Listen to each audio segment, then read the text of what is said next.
YouTube চ্যানেলগুলোতে মাঝে মাঝে দেখবেন যে ইন্ডিয়ার কিছু বক্তা আছে যারা অত্যন্ত সেন্সিটিভ আলোচনা করে। তার মাঝে কারি ইয়াসিন নামে একজন আছে, পশ্চিমবঙ্গের বক্তা। এত শক্ত কথা বলে।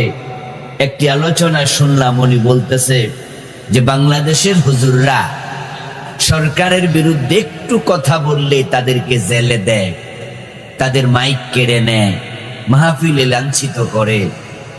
সরকারের বিরুদ্ধে কথা বললেই উপায় নাই। আমি নরেন্দ্র মোদীর বিরুদ্ধে এখানে 1 ঘন্টা ওয়াজ করব, কলকাতার পুলিশের কি সাহস আছে আমাকে ধরে নেবে? পারবে না। যদি ধরে নেয় পাবলিক তাদের থানার গেট রাখবে না।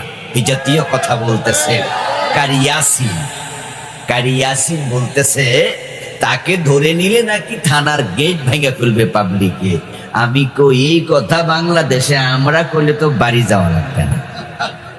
তাহলে ও দেশে হিন্দুরা সংখ্যাগরিষ্ঠ, মুসলমান সেখানে অল্প, তারপরও তারা কোরআনের কথা, সরকারের বিরুদ্ধে হক কথা মাথা উঁচু করে বলতে পারে।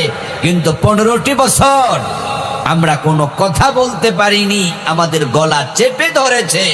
অনুমতি নিয়ে কথা বলা লাগতো, অনুমতি না নিয়ে মাহফিল করলে মাহফিল কমিটিকে অ্যারেস্ট করেছে, এমন ঘটনাও ঘটেছে।